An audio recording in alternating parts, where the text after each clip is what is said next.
m1 sir divided by, हाँ m1 m2 L square upon m1 plus m2। हाँ correct आया है, संस्कृति करेक्ट आया है। देखेंगे क्या आता है। तो देखो ये रिलेशन आ रहा है m1 m2 square divided by m1 plus m2 का होल स्क्वायर एल स्क्वायर। फिर राइट साइड से क्या आ रहा है m2 m1 whole square m1 plus m2 का होल स्क्वायर एल स्क्वायर आ रहा। इन दोनों में कुछ चीजें कॉमन है, कॉमन आप निकालो। तो कॉमन निकालने के बाद क्या आएगा कॉमन, देखो कॉमन ये चीज आएगा, कॉमन आएगा m1 m2 bye m1 plus m2 का whole square into L square. Left side में बचेगा m1 और राइट साइड में m2। तो देखो एक पावर कैंसिल आउट होगा। क्या मोमेंट ऑफ इनर्शिया आता है m1 m2 over m1 plus m2 into L square. इसको बोलते हैं रिड्यूस्ड मास। क्या बोलते हैं, रिड्यूस्ड मास, जिसको हम लोग म्यू से लिखेंगे। तो मोमेंट ऑफ इनर्शिया अगर सेंटर ऑफ मास के अबाउट जब भी पूछी जाए ना, तो आप लिखना म्यू एल स्क्वायर, और म्यू की वैल्यू क्या लिखेंगे m1 into m2 over m1 plus m2, ऐसा करके आंसर कर देंगे। अब इतनी सारी चीजें आपको करने की जरूरत नहीं है, केवल ये फॉर्मूला अप्लाई करना है। जब भी सेंटर ऑफ मास के अबाउट निकालनी हो तो ये फॉर्मूला लगा देंगे। सबको ये बात समझ में आया। इस पे बेस्ड एक इलस्ट्रेशन ले रहा हूं, आंसर करेंगे। एक बॉडी गिवन है जिसकी मास है 4 kg and second body given है जिसकी मास है 6 kg, और ये वाली डिस्टेंस दे रखा है ना 10 मीटर का डिस्टेंस है। Find moment of inertia about centre of mass. जल्दी से आंसर करेंगे, क्या होगा, केवल 240 केवल फॉर्मूले का यूज करके। 240। हाँ सबका आंसर आ गया है। सभी लोग आंसर करेंगे। अभी मैंने फॉर्मूला भी बोला है कि जब भी सेंटर ऑफ मास की बात करें मोमेंट ऑफ इनर्शिया में, तो कौन सा फॉर्मूला लगाएंगे। तो मोमेंट ऑफ इनर्शिया होगा म्यू एल स्क्वायर। म्यू क्या होती है, 240। हाँ m1 into m2, m1 plus m2 and distance का स्क्वायर। तो देखो नीचे भी तो 10 ही है, तो एक पावर कैंसिल आउट हो जाएगा। आंसर क्या आया 240। सबको ये समझ में आ गया होगा,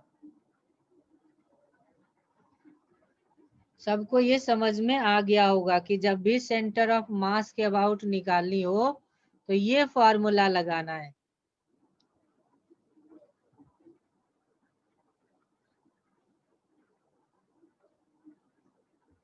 ठीक है, अब हम लोग नेक्स्ट लेक्चर के लिए चलते हैं। ये हम लोगों ने प्रीवियस क्लासेस में पढ़ा था कि जब भी पॉइंट मासेस के लिए निकालनी हो, पॉइंट मासेस के लिए कैसे करते हैं, पॉइंट मासेस के लिए क्या करते हैं mr स्क्वायर करके समेशन करते हैं। और कंटिन्यूअस मास के लिए निकालनी हो तो क्या करना होता है, कंटिन्यूअस मास के लिए हमें इंटीग्रल लगाना होता है। ये इंटीग्रल क्या बोलता है कि आपको हमेशा r डिस्टेंस पे एक एलिमेंटल मास माननी है। r डिस्टेंस पे, r डिस्टेंस कहाँ से, एक्सिस से, एक्सिस से r डिस्टेंस पे एक एलिमेंटल मास माननी है। तो moment of inertia continuous body के लिए भी कैलकुलेट होगा। अब जो मैं एग्जाम्पल दे रहा हूँ उस एग्जाम्पल में सभी लोग खुद से ट्राई करेंगे। पेन और पेपर हमेशा सामने रख कर के ही बैठना। मान लो ये एक डिस्क है, क्या गिवन है, ये एक डिस्क दी गई है और इस डिस्क की रेडियस है r, इस डिस्क की क्या है, रेडियस है r, और इस एक्सिस के अबाउट बतानी है। डिस्क की मास भी गिवन है m। Find moment of inertia of disc about x dash axis. इस एक्सिस के अबाउट आपको बतानी है मोमेंट ऑफ इनर्शिया क्या होगा। प्रोसेस से बनाएंगे। फॉर्मूला क्या है, फॉर्मूला है इंटीग्रल r स्क्वायर dm। इस फॉर्मूले का यूज करेंगे। mr स्क्वायर नहीं होगा ये mr स्क्वायर। पहले क्या करना होता है हमें, देखो r डिस्टेंस पे एक एलिमेंटल मास मानना होगा। आपको बताया हूं ना एलिमेंटल वर्ड क्या होती है। जैसे रॉड है तो रॉड पॉइंट से बना होता है, तो हर पॉइंट का मास एलिमेंटल मास होगा। रिंग भी किससे बना होता है, पॉइंट मासेस से बना होता है, इसलिए रिंग में भी पॉइंट एलिमेंटल मास होगा। लेकिन डिस्क किससे बना होता है पता है ना, डिस्क छोटे छोटे रिंग से जुड़ करके बनता है ना। डिस्क कैसे बनाते हैं हम लोग, ये सेंटर ऑफ मास में भी हम लोगों ने पढ़ा था। डिस्क कैसे बनता है, रिंग सम होकर के डिस्क बनाता है। तो यहाँ पे डिस्क के लिए एलिमेंटल बॉडी कौन सी हो गई, elemental body is a ring, elemental body is a ring not a ring. Point. तो आप क्या करेंगे, एक्सिस से r डिस्टेंस पे एक रिंग मानेंगे जिसका मास होगा dm। ट्राई करो, मैंने हिंट दे दिया, ट्राई करो। 1 मिनट का बस टाइम दिया हूं, नहीं सॉल्व होगा मैं फिर से बताऊंगा, ट्राई करेंगे।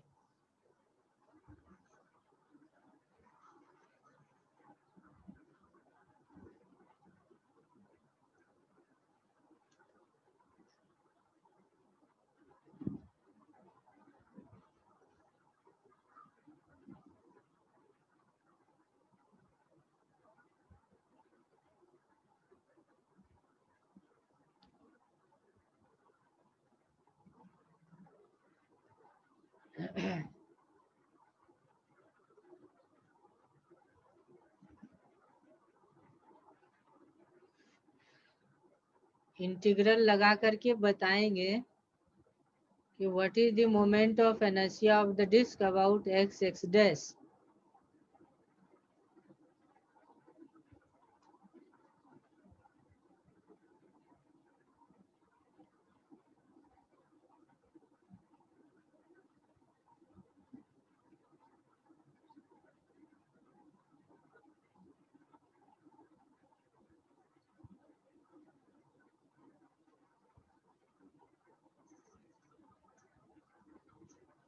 चलो अब सभी लोग देखेंगे, टाइम ओवर सबके लिए।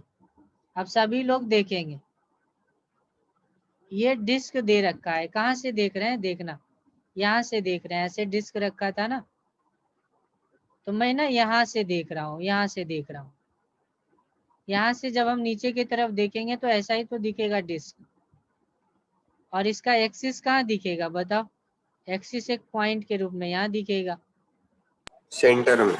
हाँ, तो यहाँ से ना r डिस्टेंस पे एक मैं रिंग मान रहा हूँ, क्योंकि डिस्क के लिए एलिमेंटल बॉडी रिंग होती है।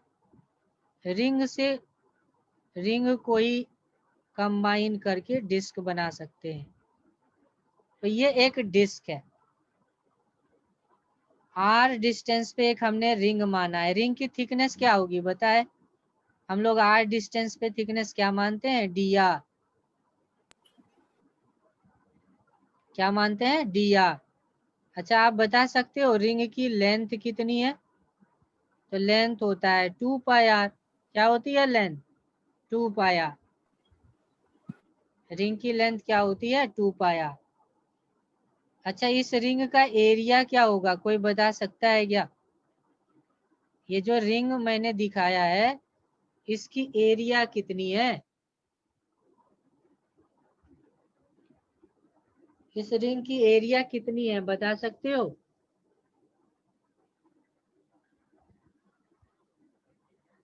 तो इस रिंग को ना आप ऐसे ब्रेक कर दो, इस रिंग को आप ऐसे कर दो, तोड़ करके ना सीधा कर दो, ऐसे ब्रेक करके फ्लैट सरफेस पे रख दो। तो देखो यही वाला डिस्टेंस होगा dr और ये वाला लेंथ होगा 2πr। तो एक रेक्टेंगल टाइप का दिखेगा। तो इस रिंग का एरिया क्या हो जाएगा? Length into breadth. ये एरिया है इस रिंग की। अच्छा, मैं एरिया क्यों निकाल रहा हूँ पता है? क्योंकि हमें इस रिंग का छोटा सा मास मानना है और इस एलिमेंटल मास की वैल्यू हमें चाहिए। और हमें क्या पता है कि कंप्लीट डिस्क की एरिया होती है pi square. Pi square area में मास m गिवन है, तो यूनिट एरिया में मास क्या हो जाएगी? m by pi square. तो बता सकते हो इस रिंग का जो ये वाला एरिया है इसमें मास क्या होगी? m by pi square multiply 2πr dr। तो पाई से पाई कैंसिल आउट होगा, ये जो भी आया यही है dm। रिंग का मास क्या आया है? 2m by R square r dr। ये रिंग की मास है। रिंग की मास क्या आती है? जो रिंग हमने कंसीडर किया उस रिंग की मास dm क्या है? उस रिंग की मास है dm 2m by R square r dr। यही तो आया है। अब फॉर्मूला लगा दो। फॉर्मूला ये है आर स्क्वायर इंटू dm। तो आर स्क्वायर और dm का वैल्यू रखो यहाँ से 2m over R square r dr। अच्छा, लिमिट बताओ अब r की। स्मॉल r की लिमिट क्या थी? स्मॉल r की लिमिट क्या थी? 0 to r, सही है ना? ऐसा था डिस्क, हमने रिंग यहाँ पे माना जिसका रेडियस था r। तो लिमिट क्या होगी? एक रिंग हो सकता है 0 रेडियस का और दूसरा रिंग हो सकता है कैपिटल R का। यही तो मिनिमम और मैक्सिमम रिंग बन सकता है। तो 2m over R square constant है, अंदर में क्या बचा है? R cube dr। R cube का इंटीग्रेशन क्या होगा? मैं नाम ले रहा हूँ, बताएंगे आर क्यू का इंटीग्रेशन क्या होगा। आर क्यू का इंटीग्रेशन बताएंगे। 3r स्क्वायर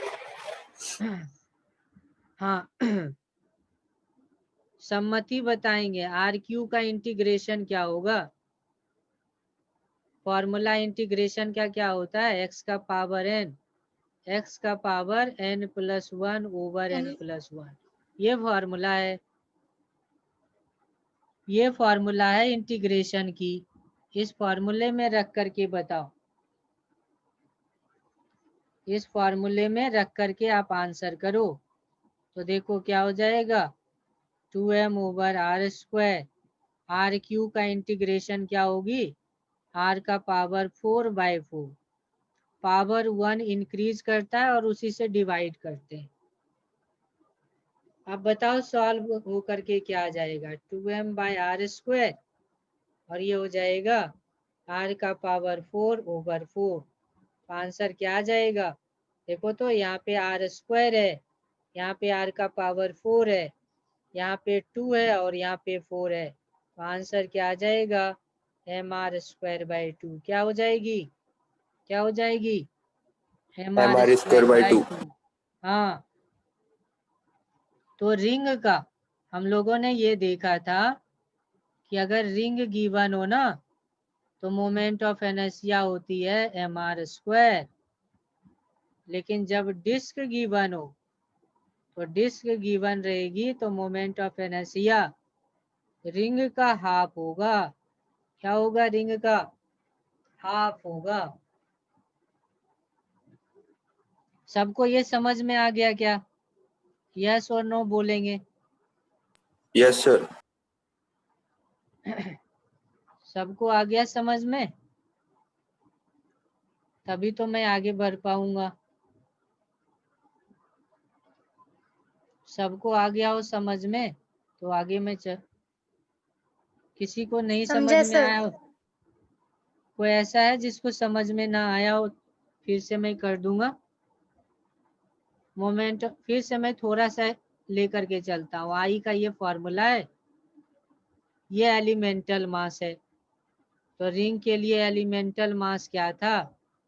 m/πr², और रिंग का एरिया 2πr/dr।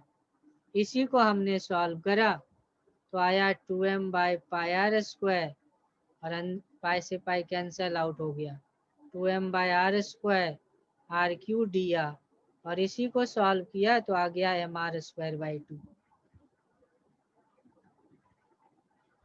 चलो अब मैं एक क्वेश्चन पूछ रहा हूँ। क्वेश्चन ये है कि मान लो हाफ डिस्क होता, कंप्लीट डिस्क नहीं है, हाफ डिस्क है, और ये एक्सिस है। कैसा है? हम लोग ऐसे देख रहे हैं इसको, ये डिस्क है,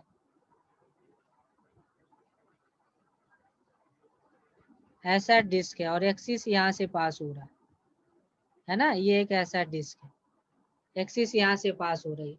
इसी को हम लोग यहाँ से अगर देखेंगे ना तो ऐसा दिखेगा, ऐसा दिखेगा। इसकी रेडियस r है, इसकी रेडियस r है, और इसकी मास है m। अब आप बताओगे इस एक्सिस के अबाउट मोमेंट ऑफ इनर्शिया क्या होगी?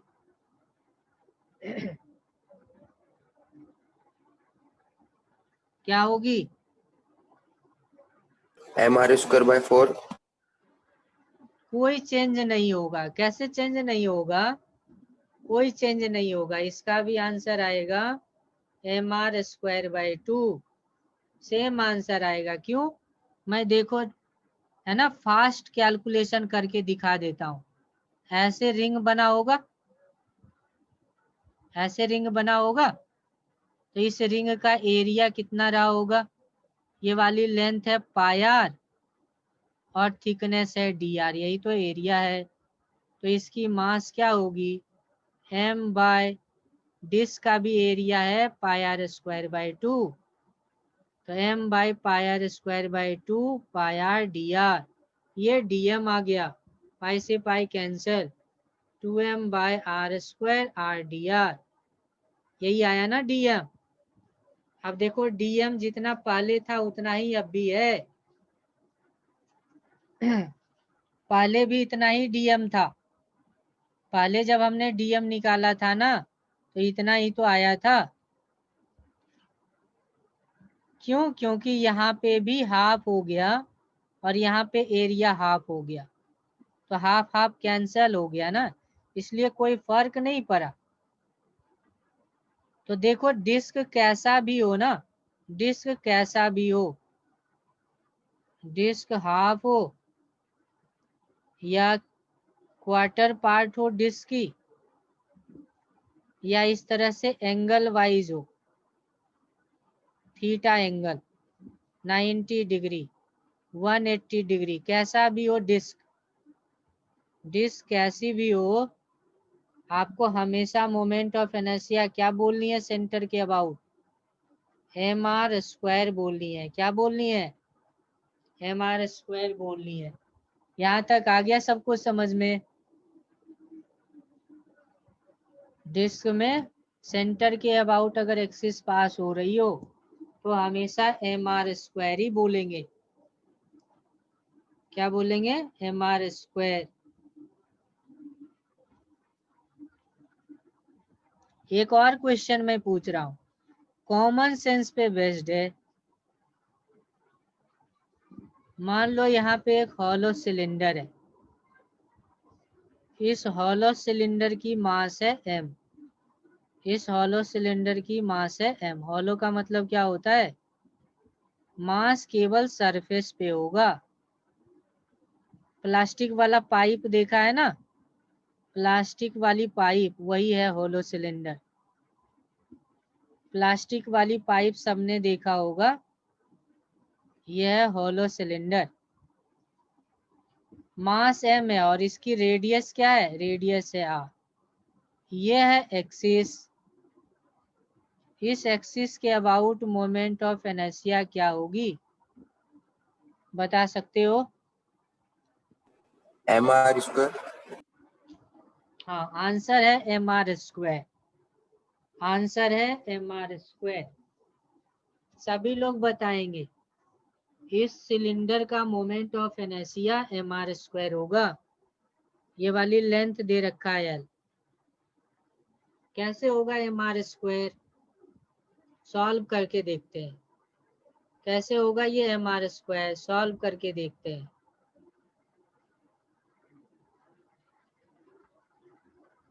देखो जो हमने सिलेंडर ले रखा था ना वो ऐसा था। अच्छा, इस सिलेंडर का एलिमेंटल पार्ट क्या होगा, ये सिलेंडर किस से बना होगा? अगर इस सिलेंडर को रिंग से। हाँ, रिंग से बना होगा। ऐसे रिंग होगा, इस तरह के रिंग को हमने कंबाइन कर दिया तो ये पूरा का पूरा सिलेंडर हो गया। नहीं, ये पूरा का पूरा सिलेंडर हो गया। तो किसी एक रिंग को मैं कंसीडर कर लेता हूँ, किसी भी एक रिंग को एलिमेंटल अज्यूम करते हुए इंटीग्रेशन लगा देनी है, क्योंकि हमारे पास फॉर्मूला एक ही है सबके लिए। फॉर्मूला है आर स्क्वायर dm। अच्छा देखो, जितना भी मास है ना वो आर ही डिस्टेंस पे तो है। कोई ऐसा मास है जो आर डिस्टेंस से कम या ज्यादा डिस्टेंस पे हो, ऐसा नहीं है। तो अगर मैं यहाँ पे इस रिंग की बात करूं, तो इस रिंग की अगर मैं बात करूं तो ये वाले रिंग का रेडियस होगा आर स्क्वायर और मास होगा dm। dm क्या है, mass of one ring, mass of one ring. R square constant है तो इंटीग्रेशन से बाहर आ जाएगा और अंदर में केवल बचेगा dm। इंटीग्रल dm क्या है, what is integral dm? Integral dm is summation of all rings masses, summation of all rings mass। जितने भी रिंग हैं सबके मास का समेशन ही इंटीग्रल dm है। तो सबके समेशन मास क्या है, m है, इसलिए आंसर क्या हो गया, mr स्क्वायर हो गया। समझ में आया ये, समझ में आ गया ये? तो इस तरह का जब भी कैलकुलेशन करना हो तो ना क्या करना ना, इस तरह का ट्रिक यूज करेंगे। कौन सा ट्रिक यूज करेंगे, केवल आप यहाँ से देख लो ये कैसा दिखता है। अगर यहाँ से देखोगे ना तो एक रिंग ही तो दिखेगा।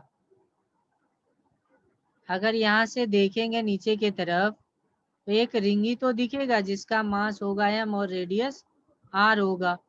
तो बस उसी का फॉर्मूला लगा दो, उसी का फॉर्मूला लगा दो। तो रिंग का mr स्क्वायर होता है और ये फॉर्मूला इसका भी हो जाएगा, ये फॉर्मूला इसका भी हो जाएगा।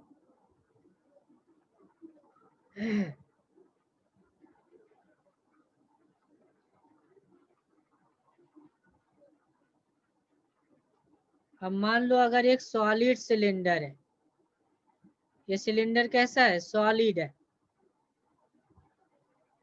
और सॉलिड सिलेंडर की ये वाली लेंथ l दे रखा है और यहाँ पे टोटल मास है m।